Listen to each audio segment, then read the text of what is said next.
Are you comfortable? Are you cozy? Ladies and gentlemen, welcome back to another one. We got Miniminuteman. Now, listen, I heard a lot of y'all told me that y'all need some new content. Stop watching the same people, the same things. Change it up, switch it up. So this is me switching it up. I want to do more shorts reactions, more short creators, because I know they're busting. I know a lot of y'all love these guys. But this guy in particular, what he basically does is he debunks conspiracy theories and kind of elaborates and educates on some of the misconceptions that people put on the internet. Now, one thing you guys might not know about me is I like conspiracy theories, bro. It's definitely something I like looking into and something I like watching. So to watch somebody debunk them, it's gonna be interesting. Now, of course, I'm going to give my own thoughts and opinions, so there might be a good amount of yap in this video, and we'll see. I don't know if he has a degree or anything like that, so my rebuttals will probably stay to a minimum in general, but I still do want to watch this and see what it's talking about, so let's go ahead and check it out. It's the giant steps. Oh, this is the Tartaria Empire conspiracy. I actually do want to hear this debunked from the perspective of somebody who is somewhat knowledgeable, just because he be making some good points. I don't know, bruh. I don't know. It's the giant steps in Peru. You have got to be kidding me. Probably already know that this isn't a giant staircase. There still seems to be some confusion on it, so let me just drive it into the ground one last time. This is Ollantaytambo. It is an Incan terrace farm. Milo, it looks like stairs. All right, riddle me this. If this was a staircase built for giants, why is there a human-sized staircase in the middle of it and another human-sized staircase on the side of it? Because what if, hold on, stick with me. What if humans and giants coexisted? Oh my gosh. Oh my gosh. I don't know. I don't know, guys. I'm not saying he's wrong. I'm just saying, like, that's what my mind jumped to off the rip. I don't know. You know, maybe they had human pets, a little pet on a guy on a string. That really looks like a giant could live in it. Oh yeah, and this doorway too. It's like 5.5 feet tall. Let's use some context clues. What's that over there? Is that a terrace farm? Of course that's not a terrace farm. That was a staircase for baby giants. You ready for this? This is my favorite part. There is an entire valley right here. Where were they going? Why would you feel the need to build gigantic steps up this hill and into these tiny ass houses? Look at that. There's no stairs down the other. I don't know, man. What if the stairs came first and then everything came after? Well, I don't know. I'm not saying he's wrong. He could be absolutely right. I'm just simply saying, you know, just food for thought. Side of the mountain. And this is what your giant stairs are made out of. Can you imagine a giant picking this up? Yes, we're gonna make a staircase so I can get over this hill. Giant conspiracy truly makes me believe that the human race is a lost cause. It's the giants. I mean, the Nephilim, it just depends on your beliefs, you know. Dinosaurs actually existed. Wouldn't their bones be everywhere? Nah. Really? We're doing dinosaur denialism? What is it, like 1830? Everyone and their mother's been tagging me in this dumbass video. Oh yeah, they love him debunking. So I guess I have to talk about it. Put our critical thinking skills to the test this morning. I know one thing you didn't do this morning, and that is open Google even once. You could have educated yourself, used critical thinking even, but you didn't. And now you have to deal with— Yeah, I don't know, bro. That's why I can never, like, if I have thoughts about a conspiracy, I'm definitely going to double, triple, and quadruple check. The only thing I will say about conspiracy theories in 2026, I would argue that a majority of conspiracy theories that were debunked or that were treated like mad talk ended up being true. You know, I ain't going to say no more than that because, you know, YouTube is my job. But, you know, did know there's a lot of things that people said, well, no way. And then them files drop. with me. Why don't we all find dinosaur bones in our backyard? Jesus, this question could be answered by a dinosaur-obsessed toddler. Because, hold on, let me see if I can answer this. Why can't you find dinosaur bones everywhere? I don't know, probably like not all dirt is the same, or like not all, you know, the way that the bones are stored under the cement or under the layers of rock. I don't think that every rock is built the same. Yeah. I am from New England. Bedrock of New England is granite. Intrusive igneous rock, meaning that it has a volcanic origin. And not only was most of the granite in New England deposited— Okay, we said the same thing though. He's just saying it more eloquently. Before dinosaurs existed, but you can't have fossils in igneous rock. For the most part, dinosaur fossils can only occur in sedimentary rock. This is a map of dinosaur fossils in the US. Let me see. My US geography is shot right now, so don't even, you know. because I know this is Cali. So this is like Nevada. But I'm from the East Coast. So I have better chance of guessing these up here, but I'm not from the West. I want to say this is like Montana. This is Alaska, like Montana. Like, I don't know what, yo, bro. Oh my gosh. Yeah, I'm just, Unless you live here, forget about finding dinosaur fossils in your yard. like, I can name a good amount, like Texas, but I'm not, yeah, bro. I'm sorry. I don't know what these are. See, it's going to bother me now. It's going to bother me now. Pull up a USA map. Pull it up.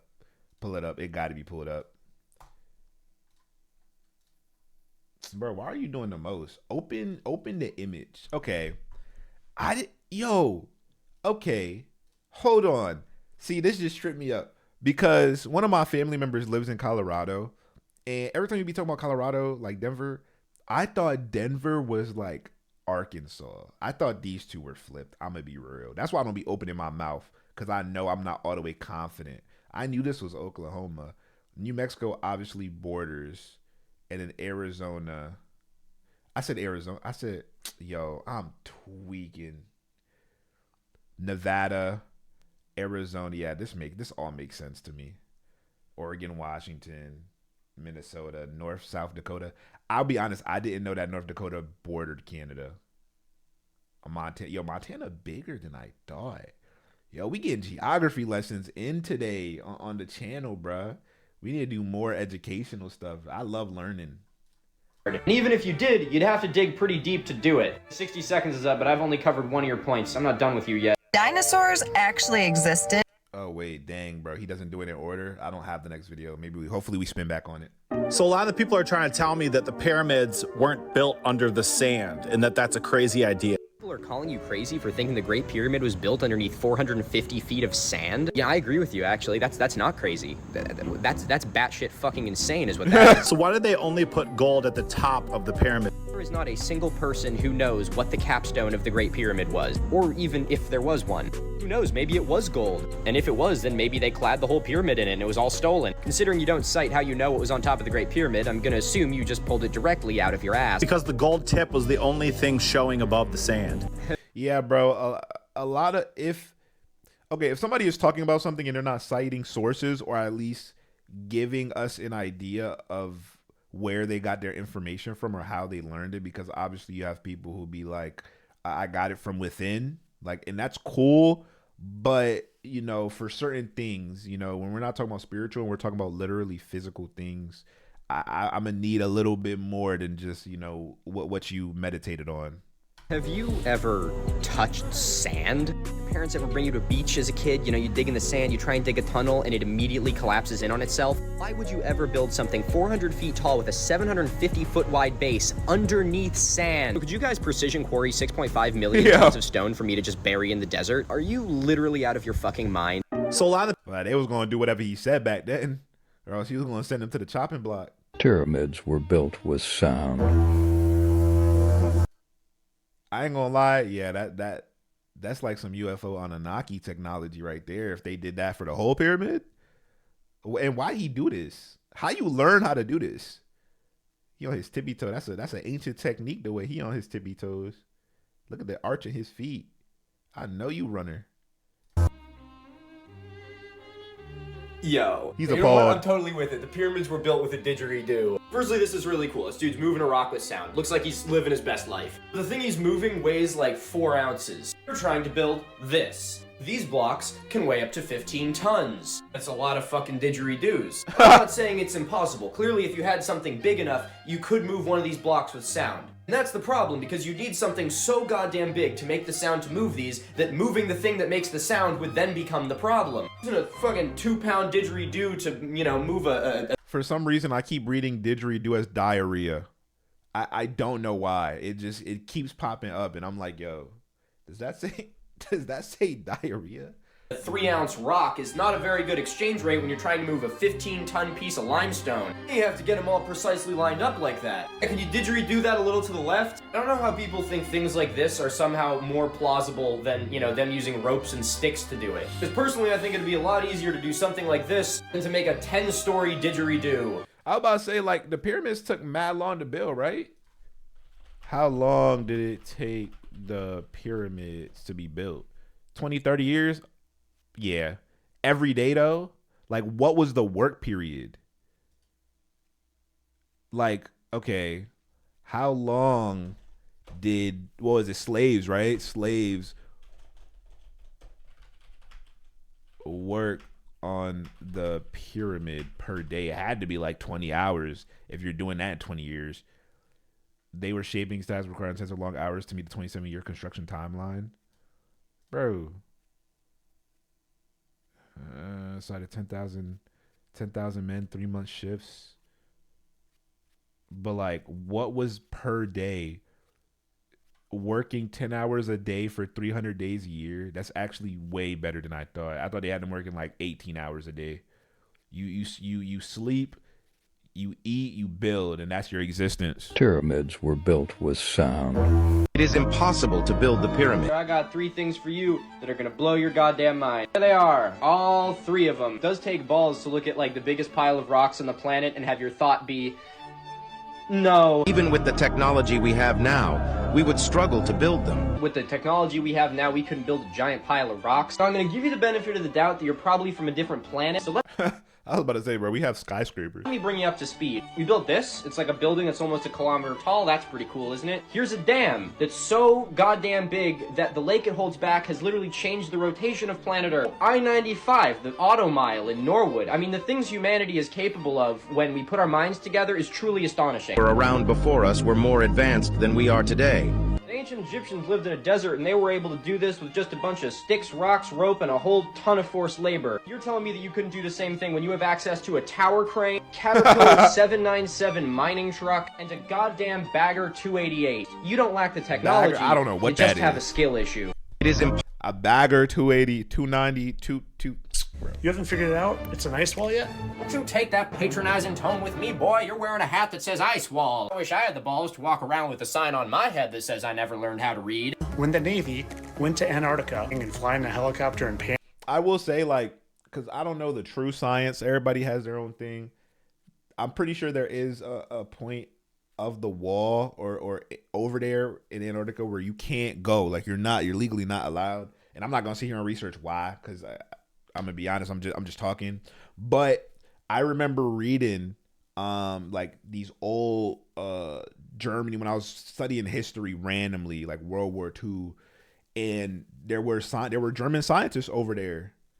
And I'm gonna just leave it at that, because I don't want y'all to be like, man, this bro, he just talking. Panning and panning, they never get to the end because it is an ice wall. Whoa, okay, pause. Antarctica's really big. About the size of one Antarctica. But you seem to have gotten the size of Antarctica confused with the size of Rhode Island. Secondly, let's critical think for a second, if you can do that. By some lapse of judgment on my end, I decided to give you a helicopter, and I told you to fly it around Antarctica. Personally, you wouldn't make it. It's too big, you'd run out of fuel, you'd crash into the ocean. For any confusion, see Rhode Island. Before you crashed into the ocean, if you were flying around Antarctica in a big counterclockwise circle, do you know what you would see out of the left window of your helicopter the entire time? A giant wall of ice. You wanna know why? Because that's what it looks like when you're looking at the side of a giant fucking circle. I've been sailing You make a good point. along this coast for 10 months. I think it's an infinite wall of jungle. The sheep keep telling me that I'm just sailing around Hawaii.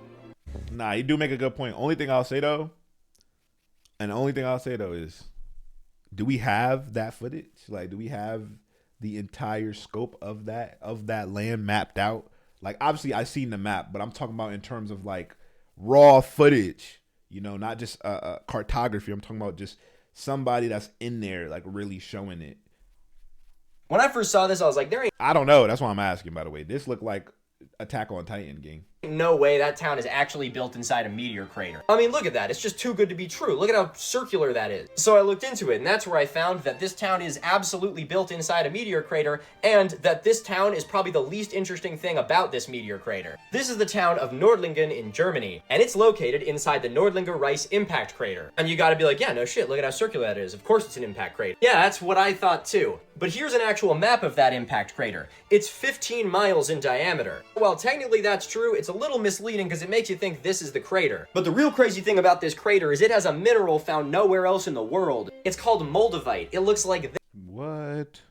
Motivate. This. It was a type of projectile glass that was formed when this meteor impacted the ground 15 million years ago. If you like geology, it's super cool because it's really fucking rare and only comes from this one crater. And if you're a crystal girly, it's really cool because it's super fucking powerful and can make you explode people with your mind. If you want to learn more about cool archaeology and natural science, come check me out over on YouTube. We just found out how to build a pyramid. I like this guy. He's also a smartass. But unfortunately, he's one of the people who's going to try and convince you that you couldn't build the pyramids with modern technology and that the ancient Egyptians had far more advanced and superior tech. Yeah. Yeah, his primary argument is pretty much just a compilation of OSHA violations. This argument is stupid, and he literally debunks it himself in the next, 2 seconds. Or around 80 tons each, lifted over 50 meters off the ground. Not sure how they did that. Well, I'll give you a hint. Just look at the picture right behind you. The ancient Egyptians did not lift the stones for the pyramid. They dragged them. Do you really think that people without modern technology would have looked for a way to pick the stone up off the ground and lift it? I encourage you to Google the phrase, work smarter, not harder. It takes way less people to drag it up a ramp than it does to lift it physically off the ground and move it over. And that's why this is a bad faith argument, because they're working harder, not smarter. What you do is tie 3 of these trucks to that stone and drag it in the course of an afternoon. We just found out. You guys are not going to believe this, which is good because it's not true. Every time I see this fun fact, a little bit of my soul dies. It goes like this. The number for the speed of light is the same coordinates as the pyramids of Giza. I don't know what kind of crack these people are smoking. Considering this is one of my favorite examples of the collective aneurysm that is pseudo-archaeology, I thought I would Pseudo-archaeology. talk about it in all... I just can't believe that that's a thing. I thought archaeology could be based in fact. All right, no? of its faults. Riddle me this. This argument hinges on the speed of light being 299 million meters per second. You could say, whoa, well, how'd the Egyptians figure out what the speed of light was? And that would be very astute of you. The thing that I think is even more shocking about this is the implication that ancient Egyptians used the metric system. Do you not think that the aliens that built the pyramids would have used something else? Does the entire fucking universe use the metric system while America's still using imperial? Secondly, this is not a coordinate, that is a latitude line. It means that this is one band that runs all the way around the planet. Thirdly, it doesn't actually run through the pyramids, it runs next to them. If that's enough evidence for you, ooh, they must have also built Jacksonville, Florida. If you know someone who believes this, please refer them to a psychologist. Nah, that's funny. You ever wondered why Scotland looks like that? Look like a terraformer. What do you mean, what am I talking about? The giant line that runs through the middle of it? You've never looked at that and thought, huh, that's a little weird. Well, that weird giant line is called the Great Glen. Is that not like a river? It's a valley that runs from coast to coast completely against the grain of all the other hills and mountains. The base of it has a series of these long freshwater lakes, including Loch Ness. They're all in a perfectly straight line and both look and are oriented differently than all the other lakes in the area. Take a moment to absorb the beauty. It is beautiful. Alright, now let's talk about why it exists. This strange valley is the ghost of an ancient fault line, now creatively referred to as the Great Glen Fault. We're talking like 300 million years ago. Bro, I haven't learned about things like this in a really, really long time. This video is actually so interesting to me. Like, are these videos? Because I really haven't thought about this. The last time I thought about this was like in science.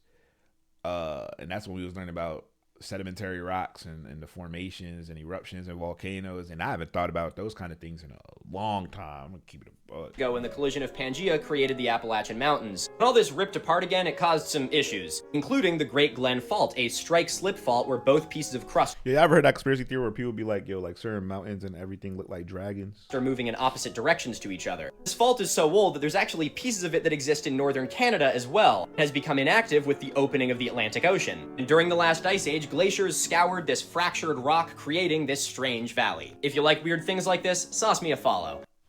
Sauce me a follow. How is it possible to cut this using these? My man looks like he's thinking hard. The conspiracy.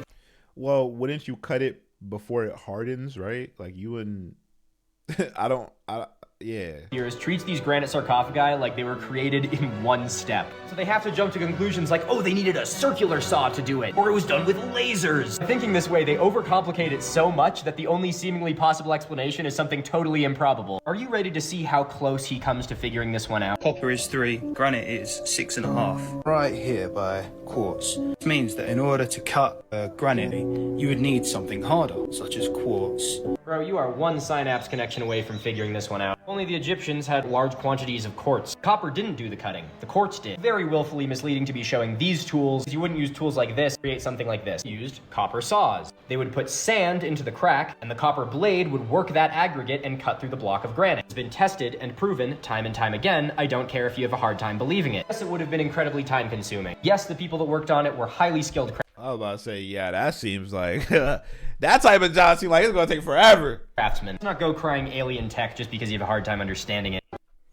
I know what you're thinking. Wow, that's a big-ass rock. Well, you'd be wrong. That is not a big-ass rock. It is a big-ass chunk of metal. In fact, it's actually the biggest-ass chunk of metal. This is the Hoba meteorite. Pretty amazing that it landed in front of all those seats. The Hoba meteorite is not only the largest intact meteorite on the entire planet, but also the largest known piece of iron on the entire planet. It weighs 60 tons. The thing is fucking huge. Here's the weird part. Hoba meteorite has no impact crater. Bit strange. Let's talk about why. It's theorized that when the Hoba meteorite entered the Earth's atmosphere, it was going really goddamn fast. Okay. Probably around 20,000 miles an hour. But as it entered the atmosphere, it slowed down, potentially because of its shape being very flat on both sides. This would have increased its drag, meaning that its impact may have only been around 6,000 miles. So kind of like when you skydiving, right? And then you have to like hold out your arms if you want to slow down.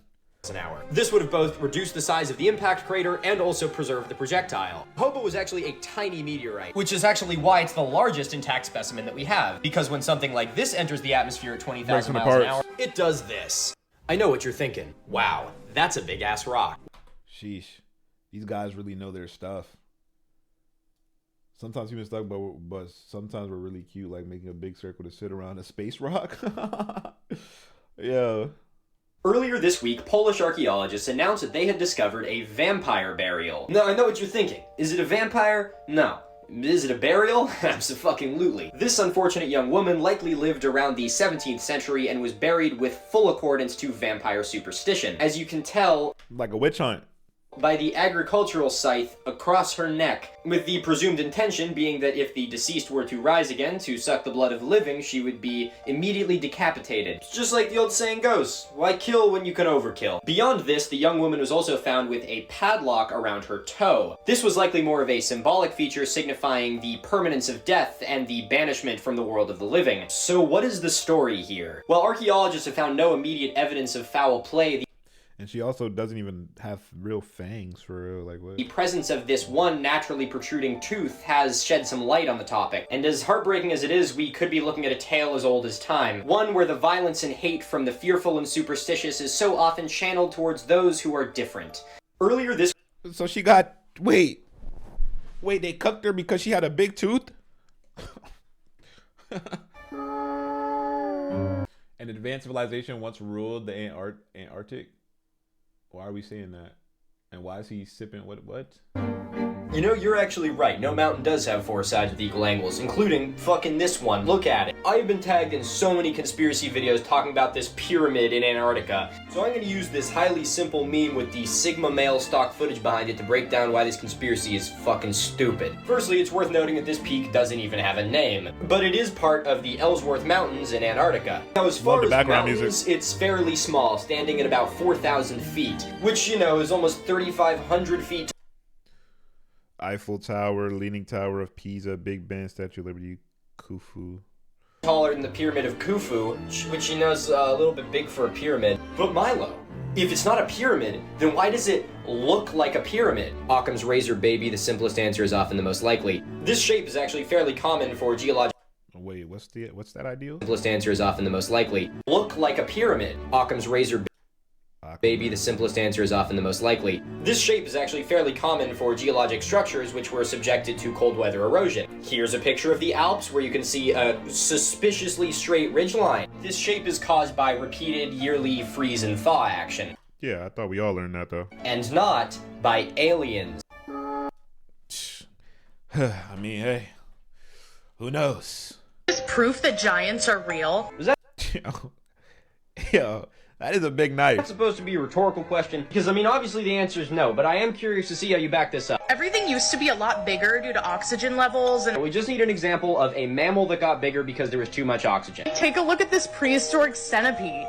Now, I'm no ornithologist. Nah, there were some big animals back then though, because we had woolly mammoths, we had dinosaurs. Now I'm not sure if that's oxygen, but there were some big creatures. I'm pretty sure there were like leviathan like creatures or bigger water animals, but could be wrong. We also have never explored the entire extent of the ocean, so you know they could be all the way down there. Pathologist, but that right there is definitely not a mammal. This bitch, an arthropluria. It's an arthropod, as you may have guessed. And there's a reason why it got so big and mammals didn't. You don't need to be a biologist to know that mammals and insects probably breathe differently. Mammals got lungs and our respiratory system's tied to our circulatory system, and insects in a way sort of breathe through their skin. Boom.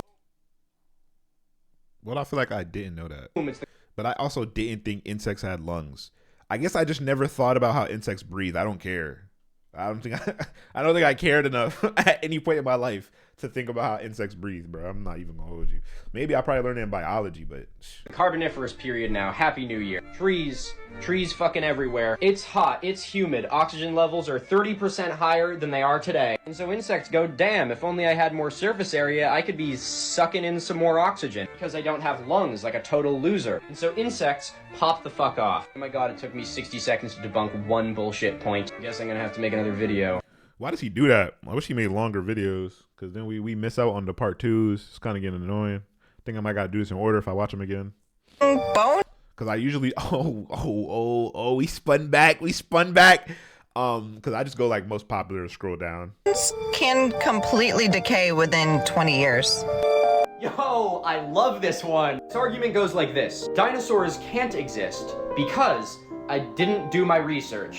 So if bones decay in like 20 years when they're lying on the ground, how do dinosaurs? The reason dinosaur fossils are so rare is because they require really specific circumstances in order to exist. Most dinosaur fossils are found in sedimentary rock, where a body was rapidly covered with sediment, which allows the bones to preserve. That's also why so many of the skeletons are articulated or complete. Another point which she claims indicates that these are all a hoax or something like that. Probably the most important thing is that these aren't bones. They're dinosaur fossils. There is no bone left in this. It is fossilized. During fossilization, a bone is replaced with minerals. Meaning that what you're seeing here is sort of like a stone cast of where bone used to be. Where's she go with the rest of this video? I'm gonna be real. Call me stupid or not, my education don't lie in these fields, but I don't know. I thought fossils were bones, low key. I ain't gonna hold you. I'm gonna be real. I'm gonna be honest. I thought they were bones too.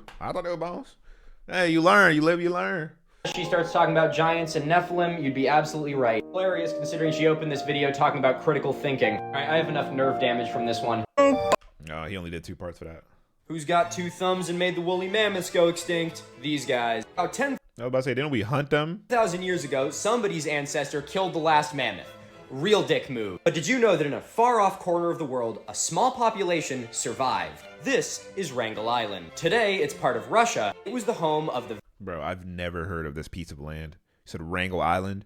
This is where they do the Hunter exam, gang. Very last population of woolly mammoths. During the last glacial period, the sea level was about 400 feet lower. So mammoths from the mainland were able to walk out to populate what would become Wrangel Island. Then the sea level rose, and they all got stuck. Now, becoming trapped on an island in Siberia kind of seems like a terrible thing to happen. But man, in this case, let me tell you, it totally saved their ass. Because the mammoths of Wrangel Island were able to survive for another 6,000 years after their mainland relatives had gone extinct. That means that mammoths lived on this island until about 4,000 years ago. They were still there when the pyramids were being built. 4,000 years ago, the mammoths of Wrangel Island vanished at the same time that humans arrived. Sheesh. Always humans. Drove this final sanctuary into extinction. Who's got 2 thumbs? It's always humans. Check this out. This is a hand-colored map of the United States from 1864. It provides a pretty amazing frozen snapshot of American history and has some pretty fascinating stuff on it. So, are the colors representative of political alignment, or is it just... So let's take a look. First and probably most notable is what is now Oklahoma was still called the Indian Territory. I was about to say, this looked like a map from Manifest Destiny, nah? I'm bugging. A place where indigenous groups from around the United States were sent to after being forcibly deported from their homeland. What is today North and South Dakota was, at the time, the one large Dakota territory. If we look in the middle of California, we will see something labeled Tulare Lake. This used to be one of the largest lakes in the United States, but no longer exists today due to being drained from our unsustainable agricultural practices. Oh, and speaking of lakes in California, no Salton Sea yet. More remote parts of the country are still labeled with the indigenous groups that live there, like the Crow, the Cheyenne, the Paiute, Yo, he know his stuff. And the Blackfeet. Canada has the huge label of British possession across it. Even have the symbol of Manifest Destiny herself, the Union Pacific Railroad, running all the way across the country. Check this out. And our railroads are still trash. Jesus. What? I've never heard this before. They're saying the only reason the United States never adopted the metric system is because the ship carrying the standardized weights was hijacked by pirates in the 1790s. Alright, so I did a little digging. I don't know if I'd call it true, but I would definitely at least call it a gross oversimplification. Let me break it down for you. Since England had spent the last couple hundred years not being able to keep it in her pants, much of the world used the British imperial system. In 1795, the French decided to go and invent the metric system like a bunch of goddamn communists. Thomas Jefferson, the acting Secretary of State at the time, heard about the metric system and was like, yo, I want to pitch that to Congress. So he called up his buddy Joseph Dombey in France and was like, bring me the metric system. So Dombey grabbed some metric weights, hopped on a ship, got blown off course by a storm, and then was captured by pirates and died in captivity. Oh, sorry, I don't mean pirates. I mean British privateers. I swear to God, if I ever hear another British person complain about how we don't use the metric system, changing the unit of measurement wasn't up to Thomas Jefferson. I'm not really good with, Jefferson. Yeah. And in all likelihood, even if he had got these weights, he probably wouldn't have been able to change Congress's mind. I wouldn't say pirates are the reason we don't have the metric system, but god damn it, they sure helped. Yeah, I don't know, bro. They be like, I be playing FIFA and they'd be like 179 centimeters. And it's just like, bro, just 5'11", 6'6'1", you know what I'm saying? That's how I see it. Scientists I don't even know if that's the same thing. are having a hard time explaining the strange mystery that's happened inside of this ancient Egyptian temple. It's a little something that I like to call not true. But as a show of good faith, I'd love for you to tell me more about your conspiracy theory over a craft beer. Steps made out of solid granite that look to be melted. Yo, he said the thing. He said looks like. Well, if that's all the evidence for this conspiracy, let's just keep it rolling. Concluded that it was not from erosion or continuously stepping on. That's a very weird thing to say, considering that this is an example of both of those things. Because these steps have been walked on for at least 2,000 years. Despite being made of a softer rock, the steps from the Leaning Tower of Pisa aren't looking so hot after only about 600 years. So let's throw Occam's razor out the window. I didn't know that human steps, I know we'd be putting our weight on that, but I didn't know it can affect it that much. And see what your explanation is. Clear sign that there was nuclear weaponry. Huh. This is the exterior of the Temple of Hathor. I promise you, dear viewer, that you don't need to be an archaeologist in order to know that that is one of the worst explanations for anything, maybe ever. Did you know that they drained Niagara Falls? Because I sure didn't. This was complete news to me. Now, why would they go and do a thing like that?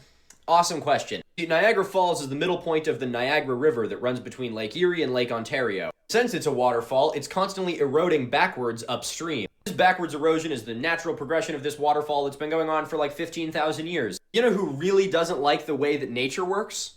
The U.S. Army Corps of Engineers. The U.S. and Canada got all pissy that there was all these boulders building up at the bottom of the falls because they were making the falls look smaller than they actually were. So they decided to apply the time-tested principle where if you feel a little self-conscious about the size of your falls, you can always shave a little. So they decided to shave off some of the boulders. So the U.S. Army Corps of Engineers... I've heard that too. First time hearing that was from a girl, actually. I was like, what? What are you talking about? She's like, yeah, you shave it, you make it look bigger. I didn't even know people did that. I didn't know you had to do that.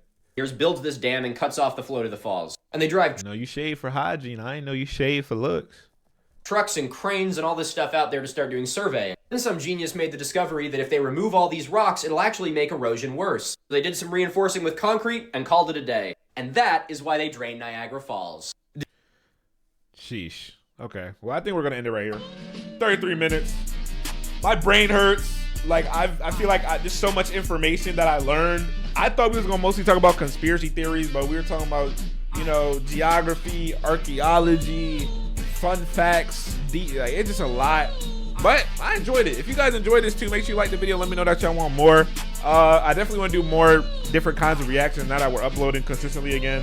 And thank you guys so much for watching. I'll see you guys next time. Bye.